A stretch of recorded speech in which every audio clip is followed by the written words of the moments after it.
We are here today to talk about the Washitaw Nation and our Royal Highness Empress right behind us. Today, I'm going to let him take over, and he's going to talk about this amazing nation, the Washitaw Nation. We are in Baton Rouge, Louisiana right now. So, Dr. Shabazz, I'm going to let you take over. Okay. Well, the Washitaw Nation is a broad topic, and there's many aspects to it. You know, the Washitaw Nation has been around since the beginning of time. It's really related to a land, an area, right here in Louisiana.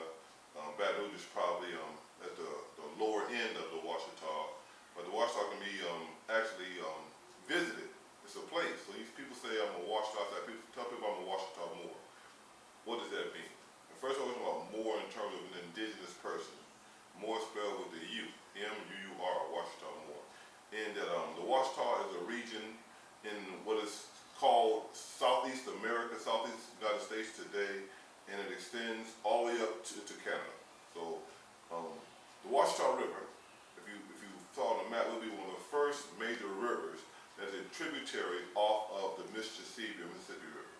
You have the Washitaw River, you have the Red River, you have the Arkansas River, but if you go along Mississippi River, all the way up, you have the Tennessee River, the Missouri River, the Illinois River, the Ohio River. All these tributaries are branches of what is known as the Mississippi River, or the father of all rivers. And along each one of these tributaries, you will find evidence of the ancient mound building culture. And the Washitaw Nation is the root, the mother culture of the mound builders throughout this land called the United States of America, down into Mexico and up into Canada. You will find evidence of an ancient mound building culture. It was not hunter-gatherer, but a highly sophisticated, well-organized system of nations. So the Washitaw Nation, the Imperial Washitaw Nation, is the headquarters of the whole empire. Within the Washitaw Empire, you have many nations.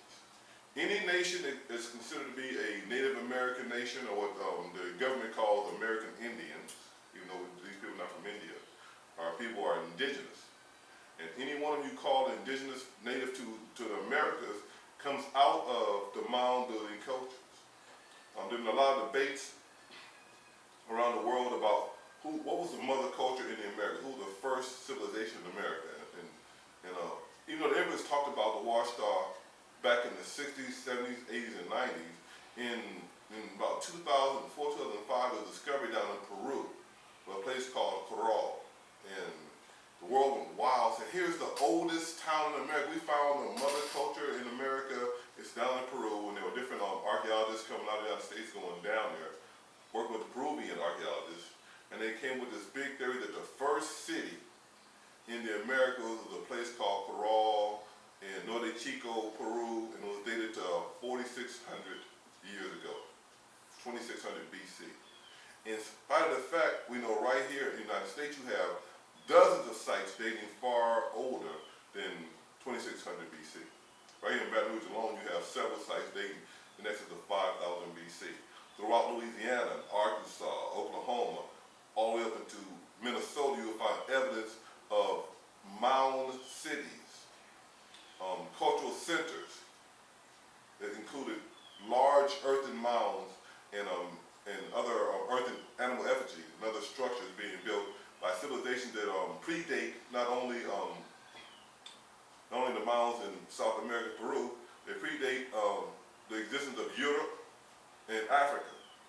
The word Africa and Europe didn't come into existence until thousands of years after you find mounds and mound civilizations in what you call North America. And the Washitaw Nation, as we know it, was first brought to light in 1992 by Her Royal Highness, the Empress of the Washitaw, when she went down to the state of Louisiana and got adjudicated title on some land that would belong to her family through a Marquis de Maison Rouge, a French nobleman who came here during the French Revolution. And people want to debate the validity of the Empress' claim, but there's no dispute in the state of Louisiana that her claims are valid and true. And we can simply go through her book, The Return of the Ancient Ones, which she documents very well her 30-year struggle and journey to recover information and validate what her grandmother taught her. Her grandmother was an older empress of the Washitaw who lived to be 117 years old. And in her lifetime, she was able to leave a trail of evidence in courtrooms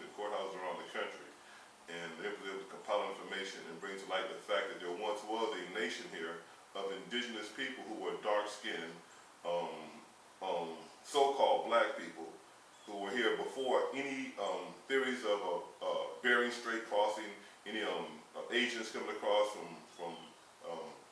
across the Bering Strait in North America, from Asia. You have indigenous people here, and the evidence of it is overwhelming. In Louisiana, you find evidence of the oldest people on Earth right here in the Americas. So the Washitaw Nation has several folds. It's been around for millions of years.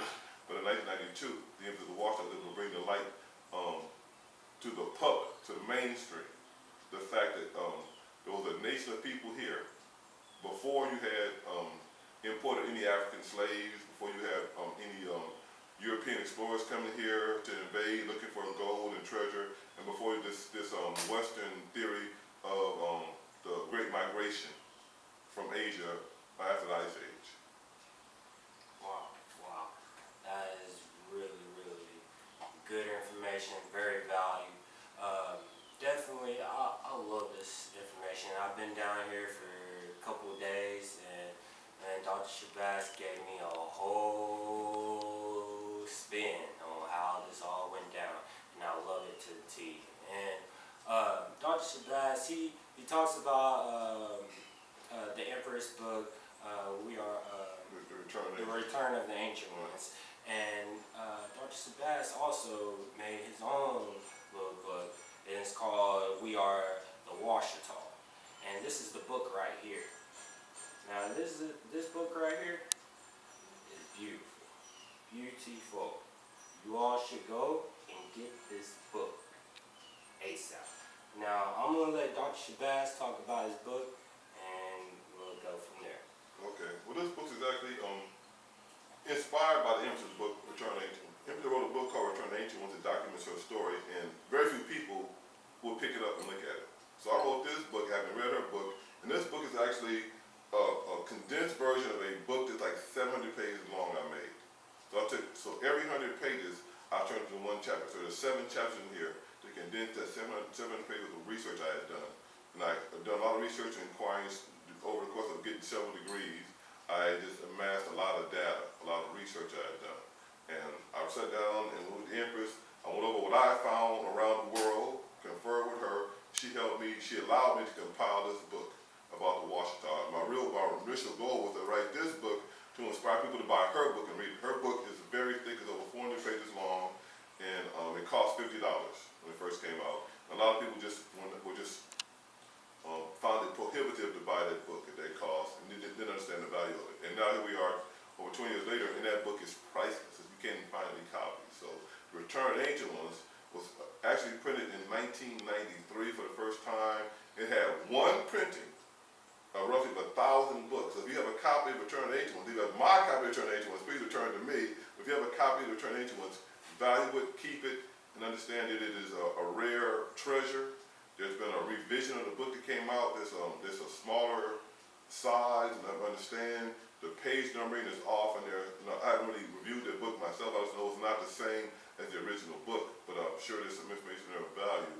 But the original Return of the Ancient Ones book is a very large manual, and it's full of information. So this book, We Are the Washitaw, was written to inspire people to have the courage to go through the Empress's book. Her book is full of a lot of legal documentation, court cases, newspaper articles, but she has laid out an unassailable accounting of the fact that in the United States, before you had any people who Columbus called Indians, you had indigenous people here for thousands and thousands of years. And we did not come from Africa as a people, but of course, everyone understands this theory of the continents being on plates and drifting away. So at some point, it is without any doubt that what we call the Americas was once connected to the land we call Alkebulan, or Africa. And every other continent was all merged together. Even as we speak today, it's the fact that Africa, Asia, and Europe is one giant landmass connected to this day. Afro-Eurasia, you look it up. So a lot of information you could learn still, no matter how old you are.